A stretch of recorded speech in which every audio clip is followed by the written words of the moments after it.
কিন্তু এই অ্যাবস্ট্রাক্ট জিনিসটা কম দিতে পারবো না, ওটা হয় না। এই পার্থিব জগতে তুই যদি ঈশ্বরকে পেতে চাও আমি দিতে পারবো না, এটা হয় না পার্থিব জগতে। ওটা তোমাকে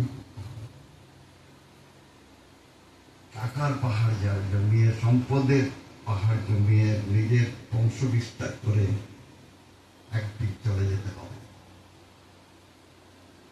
পড়ে থাকবে সবকিছু। শুনুন, কি নিয়ে যাব? আজ মন্দিরের মধ্যে যেতে হবে, মারামারি কাটামাট করছে, কি নিয়ে যাবে? মন্দিরটা নিয়ে যাবে?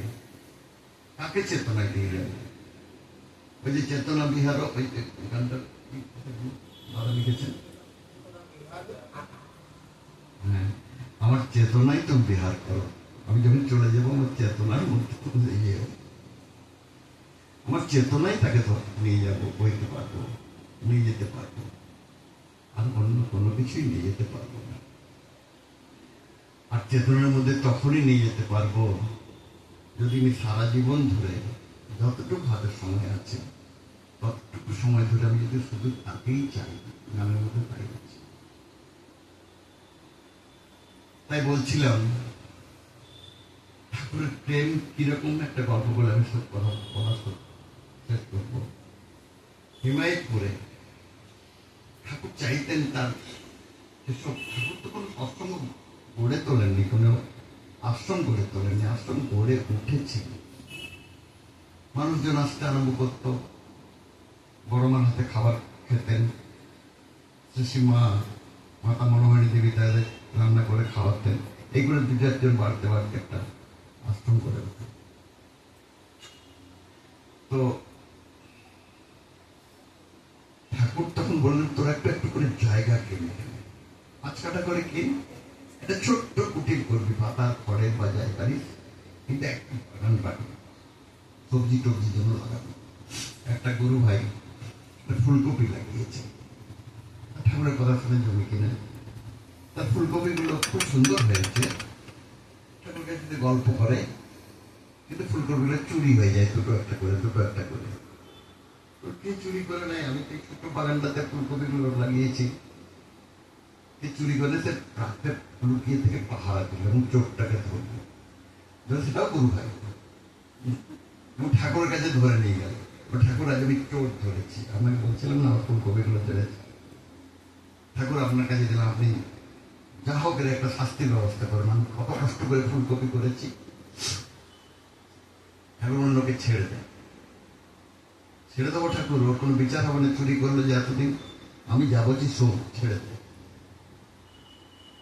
মাথা নিচু করে গুরু বলছেন ছেড়ে দিয়েছে, মারবি না, অপমান করবে না, ছেড়ে দেবে। তারপরে বললেন যে শোন, চলে যাচ্ছি যেমন, শোন, ওকে দিন দুটো করে তোর ক্ষেতের থেকে ফুলকপি ওর বাড়িতে দিয়ে আসি। ঠাকুর ওর বাড়িতে গিয়ে আগে কষ্ট করে তোর চুরি করে নিচ্ছিল, এখন আমাকে দুটো করে ফুলকপি ওর বাড়িতে পৌঁছে দিতে হবে? এই কেমন বিচার ঠাকুর? অদ্ভুত বিচার তো আপনার। খুব মন খারাপ করে বাড়ি চলে গেল, আর ঠাকুরের কাছে আসে না, আর চোরটা তো আসেই না। 7 দিন চলে গেল এরকম। ঠাকুর দুজনকে ডেকে পাঠালেন, বলল, তোর কটা ফুলকপি দেওয়া হয়েছে রে? 14 আনা। 14টা ফুলকপির দাম কত তোর? 14 আনা। তোর লোকসান 14 আনা হয়েছে বল। আর আমার কি লোকসান হচ্ছিল জানিস? আমার একটা সন্তান চোর হয়ে যাচ্ছিল, প্রত্যেক লোকসানটা আমার এসেছে।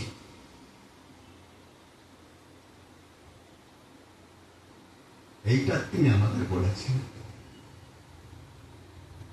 এতটা তার ভালোবাসা।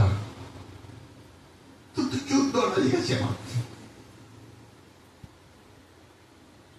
আর চোখটা বলছে, ঠাকুর দয়া করে ফুলকপি আর পাঠাবেন না, আমার হজম হয় না ঠাকুর। সবসময় একটা পাপ বোধ আমাকে করে করে খাচ্ছে, আর কোনোদিন চুরি করবো না ঠাকুর।